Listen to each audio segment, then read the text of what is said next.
প্রতি বছর অম্বুবাচীকে কেন্দ্র করে ভারতের কামাখ্যা মন্দিরে নানা রকম অলৌকিক কাহিনী ঘটে। শোনা যায় বিশেষ এক ধরনের লাল জলে ব্রহ্মপুত্র নদ প্লাবিত হয়। এছাড়া অম্বুবাচীর 7 দিন কামরূপ কামাখ্যা মন্দির তন্ত্রমন্ত্রের আঁতুড়ঘরে পরিণত হয়। অম্বুবাচী কথাটি এসেছে সংস্কৃত শব্দ অম্ব ও বাচী থেকে।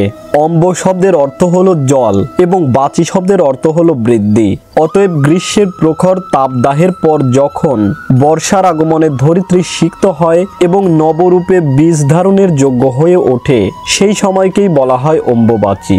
জ্যোতিষশাস্ত্র মতে প্রতি বছর আষাঢ় মাসের 7 তারিখ অম্বুবাচী পালিত হয়। শাস্ত্র মতে সূর্য যে বারে ও যে সময় মিথুন রাশিতে গোচর করে তার পরের দিন সেই বারই পালিত হয় অম্বুবাচী। বাংলা প্রবাদে বলা হয়েছে কিসের বার কিসের তিথি, আষাঢ়ের 7 তারিখ অম্বুবাচী। রঘুনন্দন ভট্টাচার্য তার অষ্টবিংশতি তত্ত্ব নামক গ্রন্থে তিথি তত্ত্ব ও কৃত্য তত্ত্বে অম্বুবাচী ও তার স্থিতিকাল নিয়ে লিখেছেন, সূর্য আষাঢ় মাসে যেদিন যে সময় মিথুন রাশিতে আদ্রা নক্ষত্রের প্রথম পাদে গমন করে সেই সময়কাল থেকে মাতৃস্বরূপা পৃথিবী এবং আদ্যাশক্তি মহামায়া ঋতুমতী বা রজস্বলা হয়। অম্বুবাচী হিন্দু ধর্মের বাৎসরিক উৎসব। অম্বুবাচীকে বিভিন্ন আঞ্চলিক ভাষায় আমাবতীও বলে। হিন্দু শাস্ত্রে পৃথিবীকে মা বলা হয়ে থাকে। বেদেও একই রকমভাবে তাকে মা রূপে বর্ণনা করা হয়েছে। আবার পৌরাণিক যুগেও পৃথিবীকে ধরিত্রী মাতা বলে সম্বোধন করা হয়েছে। আষাঢ় মাসে রবি মিথুন রাশিস্থ আদ্রা নক্ষত্রের প্রথম পাদে অর্থাৎ 1/4 স্থিতিকালে পৃথিবী বা ধরিত্রী মা ঋতুময়ী হন। সেই সময়টিতে অম্বুবাচী পালন করা হয়। অর্থাৎ এই প্রচলিত আচারের পেছনে রয়েছে পৃথিবী আমাদের মা এই বিশ্বাস। পৃথিবীতেই তো মানুষের জন্ম, শুধু মানুষ নয়, ফুল পাখি প্রকৃতি, এক কথায় সবাই তো পৃথিবীর সন্তান। মহাজাগতিক ধারায় পৃথিবী যখন সূর্যের মিথুন রাশিস্থ আদ্রা নক্ষত্রে অবস্থান করে সেদিন থেকে বর্ষাকাল শুরু হয়। পাশাপাশি আমরা জানি মেয়েরা ঋতুকাল বা রজস্বলা হন এবং একজন নারী তার পরে সন্তান ধারণে সক্ষম হন। ঠিক তেমনি প্রতি বছর অম্বুবাচীর এই 3 দিনকে পৃথিবীর ঋতুকাল হিসেবে ধরা হয়। ধর্মীয় আচার হলেও এর সঙ্গে প্রাচীন কৃষি ব্যবস্থা জড়িয়ে থাকায় এটির একটি সামাজিক প্রভাবও রয়েছে। ফলে অম্বুবাচী একটি কৃষিভিত্তিক অনুষ্ঠানও। এর অর্থ ধরিত্রীর উর্বরকাল। এই 3 দিন জমিতে কোনো রকম চাষ করা হয় না। উর্বরতা কেন্দ্রিক কৃষি ধারায় নারী এবং ধরিত্রীকে সমার্থক বলে গণ্য করা হয়।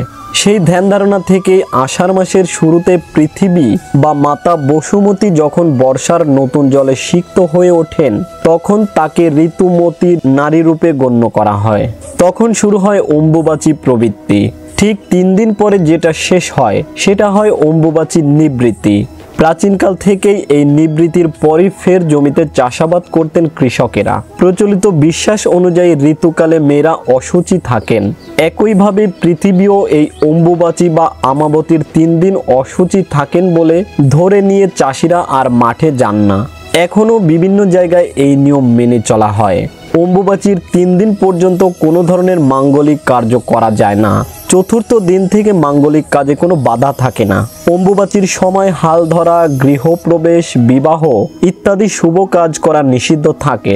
এই 4 দিন গ্রাম বাংলার মহিলারা এই অনুষ্ঠান পালন করেন। চাষবাসের কাজ এই সময় বন্ধ থাকে। এই অনুষ্ঠান উপলক্ষে পিঠা পায়েস বানানোর রীতি আছে। এই অনুষ্ঠানে বিধবা মহিলারা 3 দিন ধরে ব্রত রাখে। অম্বুবাচীর আগের দিন রান্না করা খাবার তারা 3 দিন ধরে খান। ওই 3 দিন তারা কোনো গরম খাবার খান না। প্রতি বছর আষাঢ় মাসের 7 তারিখে অম্বুবাচী শুরু হয় এবং 10 তারিখে শেষ হয়। এটা আসলে হিন্দুদের একটি লৌকিক আচার। এই আচারের মূল্য একটি উন্নত আবহাওয়া ও জলবায়ুগত চিন্তার উপহার দিয়েছেন।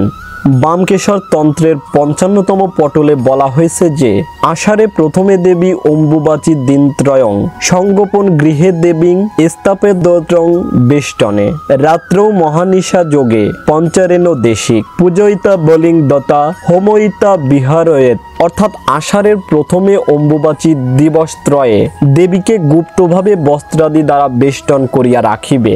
অম্বুবাচী নিবৃত্তি হইলে সাধক মহান নিশাতে পঞ্চতত্ত্ব দ্বারা দেবীর পূজা করিয়া বলিদানাদি হোমাদি সম্পন্ন করিবে। ভিডিওটি ভালো লাগলে লাইক শেয়ার করুন এবং কমেন্টে লিখুন জয় মা কামাখ্যা দেবীর জয়। এরকম আরও ভিডিও পেতে চ্যানেলটি সাবস্ক্রাইব করে সনাতনী নলেজের সাথেই থাকুন। সবাইকে নমস্কার।